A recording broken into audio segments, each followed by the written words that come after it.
Donc bonjour à tous, aujourd'hui je vous retrouve pour une nouvelle vidéo et cette fois-ci ça sera mon point lecture. Donc toutes les lectures que j'ai lues, mes futures lectures. Donc voilà, je vais commencer par les mangas. Donc j'ai lu le tome 5 de Orange, Ichigo Takano chez les éditions Akata. Donc c'est le dernier tome de la série et personnellement j'ai adoré cette fin. J'ai pas été non plus très... En fait je m'attendais à être un peu émue et tout, mais en fait compte je trouve que cette fin est plutôt parfaite. Et ce que j'aime bien en fait c'est que cette fois-ci dans ce tome 5 là on est dans la tête de Kakeru, pour ceux qui connaissent hein. On est dans la tête de Kakeru et exactement ce qu'il pense par rapport à tous les événements qui s'est passé en fait. Et voilà, et en fait on se dit quand même que voilà, Kakeru c'est quelqu'un qui est très sensible, qui pense beaucoup et si tu dis les choses mal, il peut les interpréter d'une telle façon que voilà, ça peut passer mal parce qu'il est assez sensible, voilà, psychologiquement. Mais voilà, sinon moi j'ai beaucoup aimé, voilà, c'est vraiment une très bonne série, ça se conclut parfaitement je trouve. Donc j'ai mis comme note un 5 sur 5. Ensuite j'ai lu le tome 1 de Secret de Yoshiki Todorogai Shikyun Seinen. Donc c'est l'un de mes premiers de excusez-moi, Yoshiki Todorogai. Parce qu'il a fait Doubt et Judge. Et moi j'ai commencé par Secret. Et franchement j'ai beaucoup aimé, donc j'ai mis comme note un 4 sur 5. Donc en fait c'est simplement l'histoire de 5 lycéens je crois, je sais plus, 1, 2, 3, 4, 5, 6, de 6 lycéens qui ont survécu dans un accident de bus. Mais c'est les seuls qui ont survécu, ils sont morts. Et il y a le psychologue du lycée qui, lors d'une session en fait, leur dit qu'en fait compte parmi eux il y a trois assassins. Et à partir de ce moment-là, il va y avoir toute une intrigue sur mais est-ce que l'accident de voiture, de bus a été prémédité, etc. Est-ce que quelqu'un en même temps a tué par désir de tuer en fait tout simplement.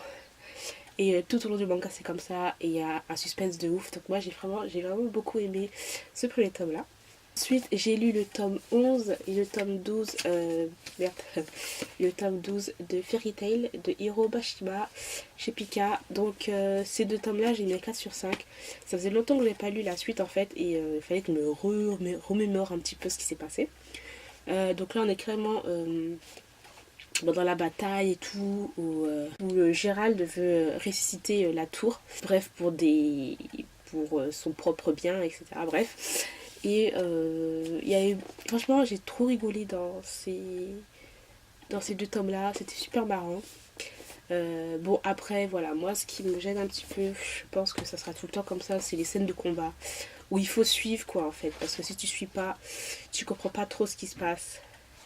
Genre par exemple là, je sais pas si vous allez voir, mais il y a beaucoup de mouvements en fait et c'est juste ça en fait qui me gêne. Quand je regarde des animes c'est pas un problème, mais pour les mangas quand il y a une scène d'action, je suis pas trop.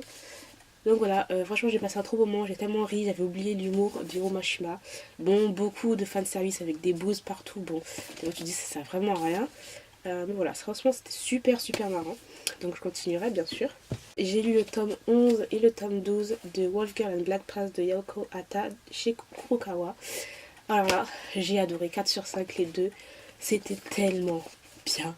En plus, il y a quelqu'un qui va venir mettre le grain de sel dans le couple Erika, comment il s'appelle lui, Sata, qui va mettre son grain de sel, deux mêmes personnes qui vont venir mettre leur grain de sel dans leur petit couple et tout.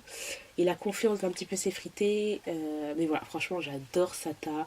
Le gars, surtout, vous voyez cette couverture là, mais j'adore quand il est comme ça. Le gars un peu sadique et tout. Enfin, franchement, j'adore son caractère. J'ai trop hâte de lire le tome 13, mais pour pas savoir à quel point. Bah, moi, je trouve que c'est un super shoujo. On passe vraiment un très bon moment. Ensuite, j'ai lu Sans aller à l'école, je suis devenue mangaka de Shioichi Tanazono chez Akata. Donc ça en fait moi je l'ai mis ça que sur un coup de cœur parce que c'est vraiment un manga à lire, c'est vraiment très très bien. Je pense qu'il y a beaucoup de personnes qui pourront se retrouver dans ce manga. Donc en fait c'est tout simplement l'histoire de Masatomo, en fait qui est un petit peu en retard par rapport aux autres. Il comprend pas tout et un jour il va essayer de demander à sa prof que voilà, il comprend pas trop ce qu'elle dit, il a l'impression qu'il est en retard, donc il faut lui demander discrètement comme quoi il n'a pas compris et si elle pouvait répéter. Et cette prof-là décide de lui donner une claque, paf. Et à partir de ce moment-là, Masatomo, là, il a commencé à avoir peur, enfin, il a peur d'aller à l'école en fait. Il commence à avoir par exemple des. Comment il appelle ça, l'ombre, enfin le monsieur, je vais vous montrer. Lui là, il voit lui à chaque fois quand il commence à mettre le pas dans l'école. Voilà. Un pas dans l'école et il commence à avoir des. Enfin, c'est psychologique tout ça parce que voilà, c'est un traumatisme quoi. Et à partir de ce moment-là, il ne va plus vouloir aller à l'école. Ses parents vont l'emmener dans des séances de psy. Il va aller à l'école, mais bon, accompagné tout le temps de sa mère en fait, ou d'un de ses amis. Mais à chaque fois, il n'arrive pas à rentrer dans la classe parce que il a peur du regard des autres, etc. Parce que au bout d'un moment, les autres, soit l'oublient, soit le traite comme un paria en fait. Et c'est genre super touchant. J'ai tellement adoré cette œuvre. Des fois, j'ai bien aimé quand il disait, il y a un moment où il disait oui, que je sois là ou que je sois pas là, de toute façon c'est la même chose, on me voit pas, je suis invisible. Voilà, il trouve qu'il est à part. Il va en fait se retourner vers le dessin parce que il connaissait Dragon Ball Z en fait, l'animé, et il connaissait pas tout simplement le manga. Et à partir du moment où il a commencé à connaître le manga, tout ça, il a commencé à dessiner et son passe-temps en fait. Il se sent mieux en dessinant. Et on va suivre tout ça on va le suivre jusqu'à ce qu'il soit majeur en fait. Et j'ai trouvé ça mais tellement, tellement touchant en fait. Voilà. Après, il va avoir plusieurs professeurs à domicile, des professeurs qui font bien leur travail, il y en a d'autres, ils le font mal. Il va y avoir un défilement de professeurs, mais il va essayer de venir un petit peu à l'école, mais à chaque fois, voilà, il y a toujours les moqueries de ses camarades et tout. Bref, j'ai été super touchée par tout ça. Et quand il va être au collège, il va réussir à voir son idole, donc en fait c'est le dessinateur de Dragon Ball Z. Et à partir de ce moment-là, voilà, il va être... il va lui dire un truc, il va lui dire quelque chose en fait. Et juste cette phrase, ça va déclencher quelque chose en lui. Et ensuite, quand il va être au lycée, à l'université, il va souffrir un peu plus. Il va être dessinateur. Bon, il va pas être dessinateur, truc de ouf. Et voilà. Mais de ce que j'ai compris, c'est un peu la semi-autobiographie du mangaka. Donc c'est un petit peu son histoire. Après, il a rajouté de la fiction, mais c'est un petit peu son histoire aussi. Donc voilà, franchement, c'était le coup de cœur pour moi, ce manga. Vraiment hyper, hyper touchant. Donc je vous le conseille à mort. J'ai lu le tome 4 de Say I Love You. Donc voilà, moi c'est un manga aussi que j'ai beaucoup aimé. Là, on retrouve notre couple et tout. Et bon, voilà, il va y avoir encore quelque chose qui va se passer. Tout simplement parce que... en fait, comment il s'appelle, Yamato va commencer à poser pour des magazines, être un modèle et tout. Et beaucoup de filles vont le remarquer en fait. Et par rapport à ça, Mei, c'est ça? Ouais, Mei va être un petit peu en manque de confiance et tout. Et un peu de communication et tout. À la fin et tout. Enfin, j'aime bien les shoujo quand il y a assez de communication, parce que la plupart du temps, dans les shoujo, il n'y a pas de communication. La fille, elle reste dans son truc, le gars, il reste dans son truc. Et on part dans des quiproquos qui saoulent en fait. Et là, quand même, j'ai beaucoup aimé. J'adore surtout le caractère de Mei. Je l'adore un peu pas possible. Donc voilà, j'ai adoré, un 4 sur 5. Ensuite, j'ai lu Plus question de fuir de Kazumi Kazui chez Soleil Manga, le tome 4. Donc je l'ai adoré, un super tome 4 franchement. Après, comme je crois que je vous l'ai déjà dit, les dessins c'est pas... Comment dire, les dessins sont un peu, voilà, il manque des yeux, il manque ceci, cela, bref, je sais pas si vous allez voir. Mais dans tous les cas, voilà, là on connaît beaucoup plus le passé par Kazuya. Un passé quand même qui est très... qui est assez dur, assez émouvant pour lui, et c'est pour ça, enfin, on comprend pourquoi il ne veut pas s'engager avec elle. Et voilà, donc j'ai vraiment hâte de lire aussi la suite, parce que je trouve que c'est un très bon josei. Après voilà, le dessin c'est bof bof. Donc j'ai mis un 4 sur 5. Ensuite, je vais passer au roman. Donc j'ai lu Rebel of the Sun de Alwyn Hamilton. Donc ça c'est en VO. Donc j'ai lu la lecture commune avec Ophélie des lectures d'Officioup. Et personnellement pour moi c'était bof. Voilà. Il va y avoir un tome 2 qui va sortir. Je sais même pas si je vais le lire ou pas. Parce que tout simplement, on va dire que au début c'était un peu trop long pour moi. Après oui, il faut que l'auteur mette son monde. Voilà, il faut qu'elle nous le présente, etc. Mais voilà, c'était long, je trouve. Non. Après, l'action est arrivée. Oui, voilà. L'action est arrivée et c'était beaucoup mieux en fait, tout simplement. En tout cas, moi j'ai bien aimé le nouveau monde que l'auteur nous présente en fait. Donc c'est Amani qui est une orpheline qui est élevée par sa tante qui est hyper méchante et son oncle aussi. Et elle a plusieurs cousines. Et Amani en fait ce qu'elle fait c'est que pour gagner de l'argent pour elle-même en fait elle va dans des... Je sais pas, elle va dans des trucs illégaux en fait, des centres de tir parce qu'elle est très bonne pour tirer. Illégaux. Et un jour elle va y aller et elle va rencontrer une personne. Elle va rencontrer un garçon en fait. Ils vont être en compétition et tout. Mais le problème c'est que ce garçon est recherché par les soldats, enfin par l'armée du roi. Et elle va être elle va être un peu embrigadée là-dedans. Le caustique c'est qu'Amani est assez étrange par rapport aux autres puisque elle a la peau, on va dire qu'elle a la peau un peu pas sombre, mais elle est typée, voilà. Elle a les cheveux noirs et tout, mais elle a les yeux bleus. Et ça, comment dire que dans ce pays, c'est complètement bizarre. Enfin, c'est un pays où c'est le désert, etc. Et normalement, tout le monde a les cheveux noirs, les yeux typés, la peau typée et les yeux noirs aussi. Mais elle a les yeux bleus. Donc c'est assez étrange. En fait c'est un peu une révolution et tout par rapport au roi parce que le roi a mis en place des choses qui font que... parce qu'en fait il a plusieurs fils et un jour il y a eu une bataille, un combat entre plusieurs fils et voilà, enfin bref, tout un truc. Et ça fait qu'il y en a un fils qui a été exilé et ce prince qui est exilé en fait c'est tout simplement le chef des rebelles en fait. Et Amani va se retrouver là-dedans et tout. Et voilà, après à partir de ce moment-là, il va y avoir beaucoup d'action et c'est beaucoup plus intéressant. Mais pour moi, bof, c'était sans plus en fait, tout simplement.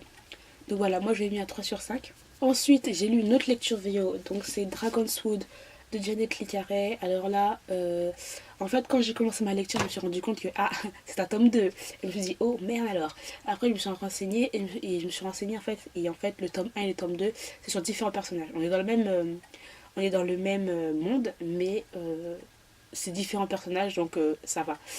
Donc tout simplement en fait là, donc en fait vu que c'est le tome 2, donc de ce que j'ai compris en fait, c'est que il y a une guerre entre les dragons, il y a une guerre entre les dragons, les fées et les humains. Le roi est mort en fait, on va dire le roi des dragons est mort en fait, et en fait la paix était un petit peu instaurée, mais là à cause de cette mort là, elle est très c'est vraiment, il y a presque plus de paix en fait, voilà, très délicat en fait entre les différents royaumes en fait. Tess, c'est la fille comment dire, de l'archer humain et elle va être accusée de sorcellerie et elle va devoir en fait tout simplement fuir et tout. Entre temps elle va rencontrer un autre chasseur, c'est un chasseur de sorcières en fait, Bref, et ils vont faire une sorte de pacte et tout.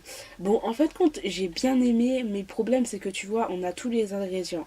On a les ingrédients de la fantasy qui te donnent envie de lire. On te dit qu'il y a plusieurs mondes, qu'il y a genre les fées, les dragons, surtout les dragons, c'est pour ça que j'ai voulu lire ce livre. Des chasseurs de sorcières, des humains. Et tout ça, voilà, ils sont en guerre et il y a une paix, mais bon, voilà, elle n'est pas vraiment, hein. Et on nous place une héroïne qui, voilà, va rencontrer un chasseur de sorcières. On sait qu'il va y avoir une histoire et tout. On se dit, oh ben voilà, il va y avoir une romance. Et puis en fait, c'est hyper plat. Ce que je trouve hyper dommage, c'est que c'est hyper plat. Il y a des longueurs, des longueurs, des longueurs et que des longueurs. Donc j'étais vraiment hyper déçue de ça parce que j'entendais un truc de ouf. Parce qu'on te dit que c'est un truc fantasy, on te sort tous les ingrédients qui font que normalement tu dois être à fond dedans. Et puis au bout du compte, bah non. Donc voilà, très plat pour moi, donc c'est vraiment très très dommage. Mais bon, voilà, donc j'ai mis à 3 sur 5. Ensuite, j'ai lu le tome 1 de Royal Saga de Geneva Lee chez Hugo Roman. Donc, je me suis dit quand j'ai lu ça, oh Royal Saga, un truc avec un prince et une roturière, ça va être cool et tout. Nanana. Et puis quand j'ai commencé à lire, je me suis dit ok d'accord, voilà, on va commencer à nous sortir des métaphores de ouf, bref, dans les romances, vous voyez ce que je veux dire. J'ai fait bon, ok d'accord.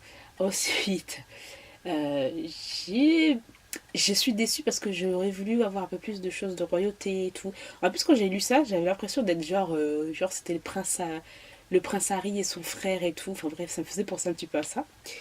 Et d'un seul coup, on commence à devenir le prince, voilà. C'est pas un spoil ce que je veux dire, nous dit que voilà, il a des pensées sombres, vous voyez ce que je veux dire, le truc BDSM et tout. J'ai dit bon, ok, d'accord. Pourquoi toujours dans des romances on va nous mettre une sorte de truc de BDSM à chaque fois? Je sais pas pourquoi, mais enfin bref, genre pour contrôler, parce que voilà, il veut tout contrôler. Moi j'ai mis comme note un 3 sur 5. Je lirai la suite pour savoir parce que je trouve ça bien en fait que ce soit un prince héritier qui va devenir roi et tout. Et puis en plus de ça, il y a sa famille qui est genre mais hyper dégueulasse, truc de ouf. J'ai vu ça. Donc voilà, je me suis dit voilà, je vais lire la suite, je vais lire les deux derniers tomes. Je ferai un avis global de cette saga, mais je pense que ça sera moyen. Mais bon, voilà. Ce que j'aime beaucoup, c'est le côté royauté, mais qui n'est pas très exploité là-dedans. Donc c'est ça que je trouve dommage. Et du fait que la fille succombe à peine, genre une rencontre et c'est parti quoi. Mais bon, je dirais quand même la suite. Voilà. Ensuite, j'ai lu le tome 5 des Chevaliers des Highlands de Monica McCarthy. Donc Monica McCarthy, je l'adore. C'est une des auteurs de romans historiques que j'aime beaucoup avec Lisa Kleypas. Voilà, bref. Monica McCarthy avec les Highlands surtout, elle est hyper forte. Et voilà, donc là c'est par rapport à Robert de Bruce, bref, l'Écosse, etc. En tout cas, moi, ça fait longtemps que j'avais pas lu une romance historique et j'ai vraiment beaucoup aimé. À part que là, j'ai trouvé qu'il y avait beaucoup plus de longueur que d'habitude. Parce que vous voyez le, le pavé qu'il y a, donc il y a à peu près 436 pages, c'est pas écrit hyper petit, c'est pas écrit hyper gros. Il y a des moments où c'était genre très longuet parce que là on était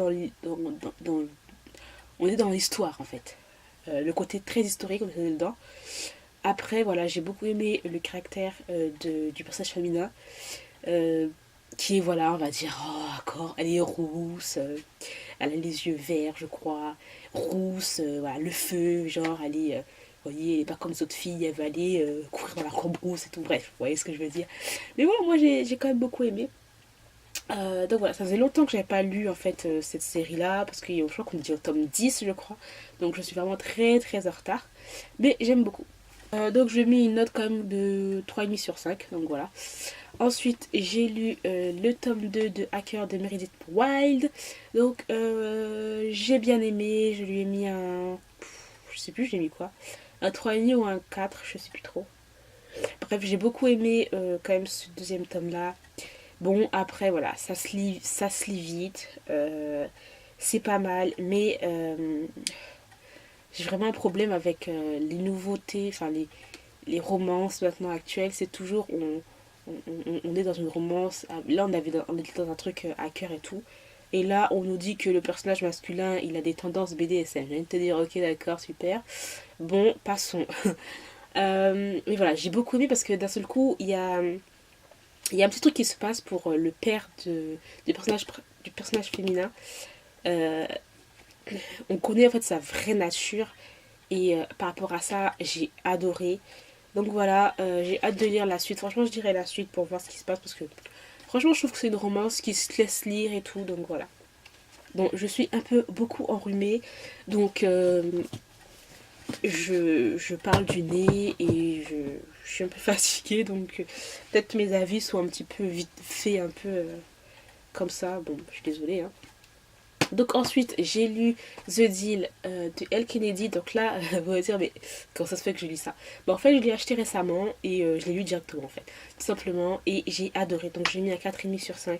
J'ai tellement adoré. Voilà, là, on est dans une romance où t'as pas un gars qui va dans le BDSM, s'il te plaît, merci.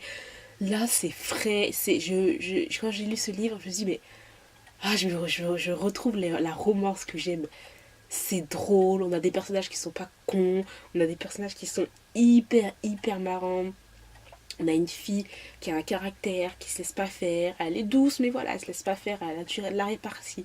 On a un gars qui est, bon voilà, il est un petit peu, un peu trop sûr de lui et tout, mais il est super cute quoi. Donc en fait, c'est l'histoire de Anna qui est une élève brillante et tout, et qui est en kiff sur un joueur de foot. Mais elle n'ose pas en fait elle n'ose pas aller parler avec lui. Et on a Gareth qui est le capitaine de hockey de l'université, qui la connaissait pas. Enfin, tout le monde connaît Gareth bien sûr hein, parce que c'est le capitaine, mais lui il ne la connaissait pas. Et un jour en salle de classe, Alain va faire tomber en fait des feuilles. Gareth va l'aider et il va se rendre compte que elle a eu un A au dernier devoir alors que lui il a eu un C et ça c'est pas bon pour sa moyenne parce que si sa moyenne descend il ne pourra pas en fait jouer sur le terrain et à partir de ce moment là il va se dire mais Anna vu qu'elle a eu un A elle pourra m'aider et tout mais Anna genre elle est pas du tout intéressée et elle envoie paître d'une façon que lui il n'a même pas compris non plus et il commence à s'intéresser de plus en plus à elle et tout et il va en fait un peu la poursuivre pour qu'elle ait tout simplement pour qu'elle lui donne son accord en fait pour lui faire des cours, pour lui donner des cours en fait et ça marche pas et à une dure à une fête, Gareth va se rendre compte que Anna est en kiff sur un des joueurs de football et il se dit bah tiens il va utiliser ça pour tout simplement bah, pour lui quoi. Je vais t'aider euh, à- je vais t'aider pour avoir ce gars et tout. En échange, tu me donnes des cours. Et entre temps, ben voilà, ils vont se rapprocher, ils vont devenir amis, ils vont vraiment bien s'entendre. Bien sûr, le sentiment va arriver, mais c'est tellement frais, c'est tellement marrant. J'ai adoré. Franchement, c'est vraiment une romance que j'aime énormément. J'ai hâte de lire la suite, mais clairement, puisque j'ai acheté la suite, vous verrez ça très bientôt. Mais là, c'est vraiment, je crois, l'une des romances que j'aime beaucoup. J'aime la romance, mais là en fait ça m'a redonné envie. Enfin, comment dire, je lisais de la romance avant, mais j'étais pas vraiment à fond dedans. J'étais, ouais, bon, ok, voilà. Ouais, ok, voilà, on est encore dans un truc de BDSM. Voilà, la fille veut être soumise, blablabla, ok, d'accord. Parce que là, c'est ce genre de romance qu'on est là. Et là, j'ai lu, mais c'était frais. C'est vraiment un bol d'air frais. Et j'ai adoré. J'ai tellement passé un beau moment pour ce livre. Je vous le conseille pour ceux qui adorent la romance. Franchement, c'est au top. J'adore, génial. Ensuite, donc, ce que je suis en train de lire. Donc, c'est le tome 1 de L'Exil de Estelle Wagner. Chez Le Chat Noir. Donc voilà, je suis en train de lire ça. Et je vous en dirai très bientôt ce que j'en pense. Je suis en train de lire aussi Takane et Anna, le tome 2. Donc là, j'en suis à là, en fait. J'ai lu ça, tout simplement. Et que des barres. Non, mais clairement, Takane, le gars, il me fait rire. J'adore. Non, mais regardez-moi cette tête. Je sais pas si vous allez voir. Mais la tête qu'elle a là, non, mais c'est juste pas possible. Quand je vois cette tête, ça me fait tellement rire. Donc voilà, j'en peux plus. J'ai commencé à lire ça, il était 2h du matin, s'il te plaît. Et je dis, bon, Coralie, arrête un petit peu parce que je crois qu'on t'entend. Les autres personnes dorment, tu vas les déranger. Donc voilà, j'étais en train de rigoler, un truc de ouf. Donc je me suis dit, bon, on va stopper, on va continuer après. Donc franchement, j'adore. Et je compte lire aussi après The Library Worlds, le tome 1 de Kiro Yumi. Donc voilà, j'ai trop hâte de lire ces livres-là. Et ensuite, je pense que je vais lire peut-être Driven, le tome 1. Donc voilà. Donc voilà, j'espère que cette vidéo vous aura plu. Donc voilà, moi je suis malade. Donc ça a dû s'entendre que je parle du nez ou que vous n'avez pas trop bien entendu ce que je disais. Excusez-moi pour ça, mais bon, je suis malade. Hein. Dans tous les cas, j'espère que cette vidéo vous aura plu. Je vous dis à très bientôt. Bye.